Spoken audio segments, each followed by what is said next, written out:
tous, je m'appelle Olivier Horn et je suis cinéaste. Et j'ai eu la chance de venir dans votre école il y a 4 ans quand je tournais un film sur Voltaire à l'époque où l'Europe parlait français.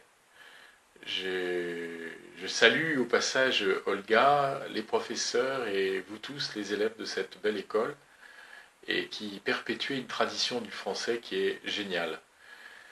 Alors aujourd'hui, à la demande de votre professeur Olga, je vais essayer de vous dire quelques mots sur ce livre extraordinaire que vous avez découvert, que vous enregistrez. Et moi, je l'ai découvert quand j'étais enfant, comme beaucoup d'enfants français, peut-être à l'âge de 8-9 ans. Et à l'époque, tout de suite, ça avait parlé à mon cœur. C'est un livre qui vous parle directement, au fond, et qui laisse une impression profonde et une impression mystérieuse. Et je crois qu'on n'épuise pas le sens de ce livre, jamais.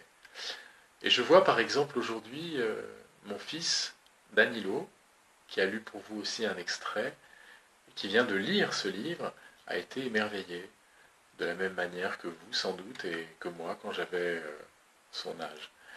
Et j'en ai gardé beaucoup de souvenirs, beaucoup d'images, pas seulement les dessins extraordinaires, merveilleux, drôles que Saint-Exupéry, l'auteur, a dessinés, mais des images créées par des images poétiques. Et aussi, j'ai gardé très fort en moi l'idée que les grandes personnes, ça n'existe pas. Ceux qui vous parlent des grandes personnes se trompent. Au fond, les grandes personnes, ça n'est que des enfants qui ont grandi, et quelquefois un peu mal, en oubliant les enfants qu'ils étaient.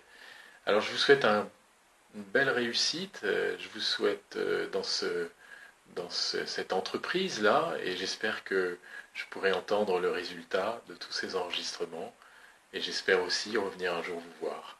Alors à bientôt, et bravo.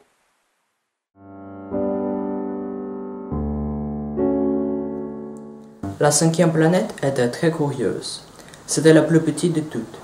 Il avait juste assez de place pour loger un réverbère et une rumeur de réverbère. Le petit prince ne parvenait pas à s'expliquer à quoi pouvait servir, quelque part dans le ciel. Sur une planète sans maison ni population, un réverbère et une rumeur de réverbère. Cependant, il se dit à lui-même, peut-être bien que cet homme est absurde. Cependant, il est moins absurde que le roi, que le vaniteux, que le businessman et que le buveur. À moins ce travail a un autre sens.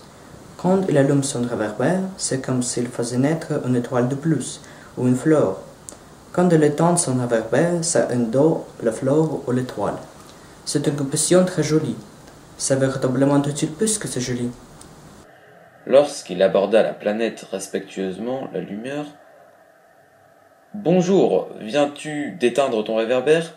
C'est la consigne, répondit la lumière. Bonjour. Qu'est-ce que la consigne ? C'est d'éteindre mon réverbère. Bonsoir. Et il le ralluma. Mais pourquoi viens-tu de le rallumer ? C'est la consigne, répondit la lumière. Je ne comprends pas, dit le petit prince. Il n'y a rien à comprendre, dit la lumière. La consigne, c'est la consigne. Bonjour. Et il éteignit son réverbère. Puis il s'épongea le fond avec un mouchoir à carreaux rouges. Je fais la moitié terrible. J'étais raisonnable autrefois. Je tenais le matin et je le mets le soir.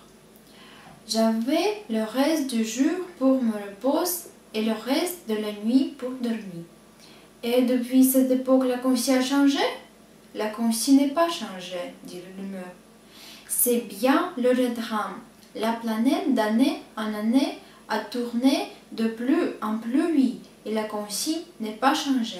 Alors, dit le petit prince, alors maintenant qu'il fait un tour par minute, je n'ai plus un second de repos.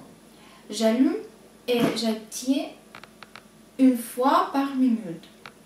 Ça, c'est drôle. Les jours chez toi durent 1 minute.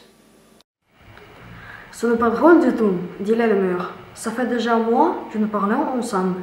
Un mois, oui, 30 minutes, 30 jours. Bonsoir. Et il ralluma son réverbère. Le petit prince le regarda et aima cette allumeur qui était si fidèle à sa consigne. Il se souvint du coucher du soleil, puis lui-même allait être fort cherché en tirant sa chaise. Il voulut aider son ami. Tu sais, je connais un moyen de te reposer quand tu voudras.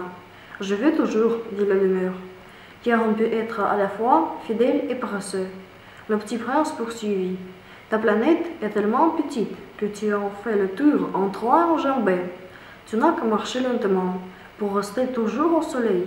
Quand tu voudras te reposer, tu marcheras, et le jour durera aussi longtemps que tu voudras. Ça ne m'avance pas à grand-chose, dit l'allumeur. Ce que j'aime dans la vie, c'est dormir. Ce n'est pas de chance, dit le petit prince. Ce n'est pas de chance, dit l'allumeur. Bonjour. Et il éteignit son réverbère. Celui-là, se dit le petit prince, tandis qu'il poursuivait plus loin son voyage. Celui-là serait méprisé par tous les autres, par le roi, par le vaniteux, par le buveur, par le businessman. Cependant, c'est le seul qui ne paraissait pas ridicule. C'est peut-être parce qu'il s'occupe d'autre chose que de soi-même. Il eut un soupir de regret et se dit encore: celui-là est le seul dont chose peut faire mon ami. Mais sa planète est vraiment trop petite. Il n'y a pas de place pour deux. Ce que le petit prince ne sait pas savoir, c'est qu'il regrettait cette planète bénie à cause surtout de 1440 couchers de soleil par 24 heures.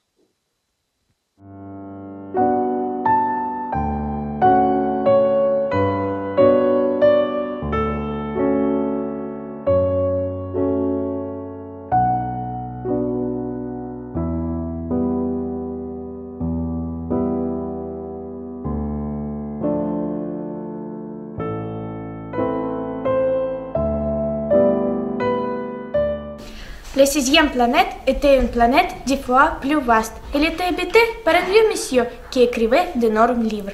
Tiens, voilà un explorateur, s'écria-t-il quand il aperçut le petit prince. Le petit prince s'assit sur la table et souffla un peu. Il avait déjà tant voyagé. D'où viens-tu, lui dit le vieux monsieur. Quel est ce gros livre, dit le petit prince. Que faites-vous ici? Je suis géographe, dit le vieux monsieur.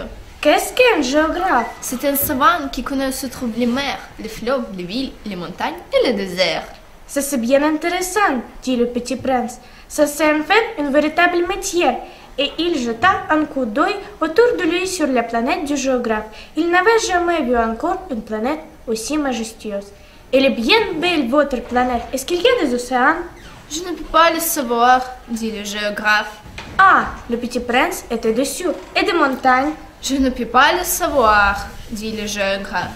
Et des villes, et des fleuves, et des déserts? Je ne peux pas le savoir non plus, dit le géographe. Mais vous êtes géographe. C'est exact, dit le géographe, mais je ne suis pas explorateur.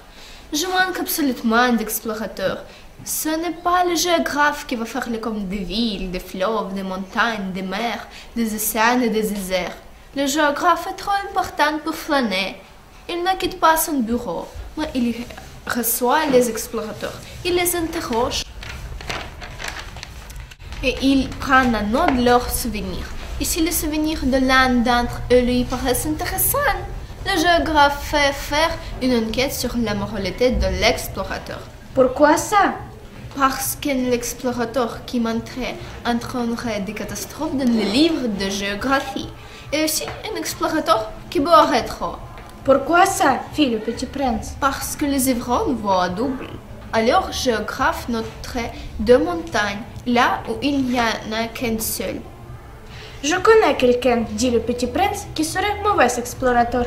C'est possible. Donc, quand la moralité de l'explorateur paraît bonne, on fait une enquête sur sa découverte. On va voir.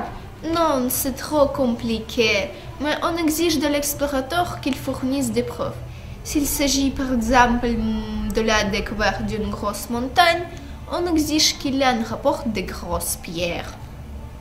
Le géographe soudain s'émut. Mais toi, tu viens de loin, tu es explorateur, tu vas me décrire ta planète. Et le géographe, ayant ouvert son registre, tailla son crayon, on note d'abord au crâne les récits des explorateurs. On attend pour noter à l'encre que l'explorateur ait fourni des preuves. Alors, interrogea le géographe. Oh, chez moi, dit le petit prince. Ce n'est pas très intéressant. C'est tout petit. J'ai trois volcans, deux volcans en activité et un volcan éteint. Mais on ne sait jamais. On ne sait jamais, dit le géographe. J'ai aussi une fleur. Nous ne notons pas les fleurs, dit le géographe. Pourquoi ça? C'est le plus joli. Parce que les fleurs sont éphémères. Qu'est-ce que signifie éphémère? La géographie, dit le géographe, sont des livres, les plus précieux de tous les livres. Elles ne se démontent jamais. Il est très rare qu'une montagne change de place. Il est très rare qu'un océan se vide de son eau. Nous écrivons des choses éternelles. Mais le volcan est un peu se réveiller, interrompit le petit prince. Qu'est-ce que signifie éphémère? Que les volcans sont éteints ou sont éveillés. Ça revient un nom pour nous autres, dit le géographe. Ce qui compte pour nous, c'est la montagne. Elle ne change pas. Mais qu'est-ce que signifie éphémère? Répéta le petit prince, qui de sa vie n'avait renoncé à une question, une fois qu'il l'avait posée. Ça signifie qu'elle est menacée de disparition prochaine. Ma fleur est menacée de disparition prochaine? Bien sûr. Ma fleur est éphémère, se dit le petit prince. Et elle n'a que 4 épines pour se défendre contre le monde. Et je l'ai laissée toute seule chez moi. Ce fut son premier mouvement de regret. Mais il reprit courage. Que me conseillez-vous d'aller visiter? Demanda-t-il. La planète Terre, lui répondit le géographe. Elle a une bonne réputation. Et le petit prince s'en fut songeant à sa fleur.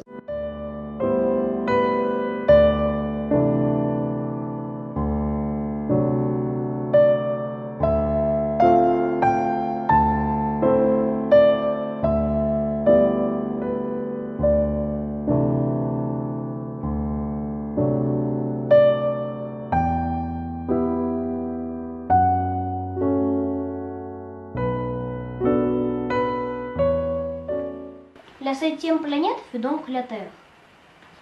La Terre n'est pas une planète quelconque.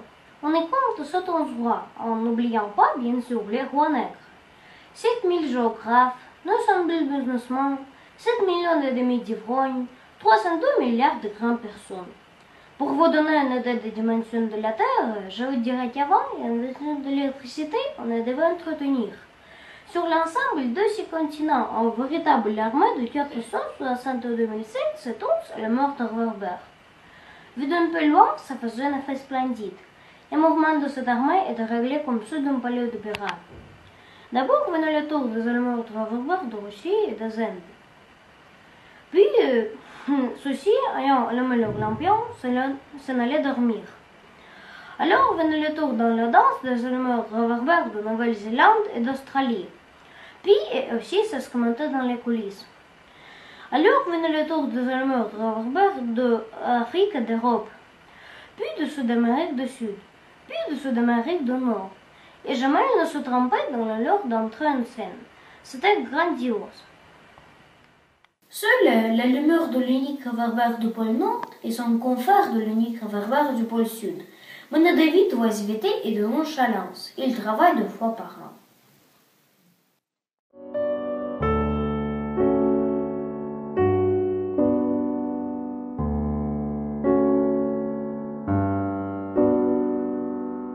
Мы в ответе за тех, кого приручили.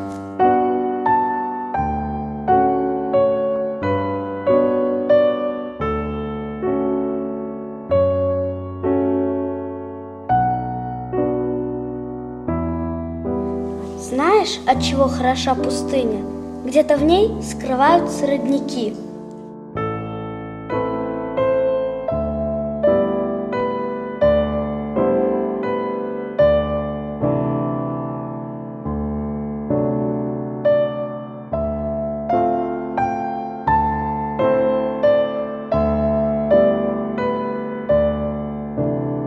Среди людей тоже одиноко.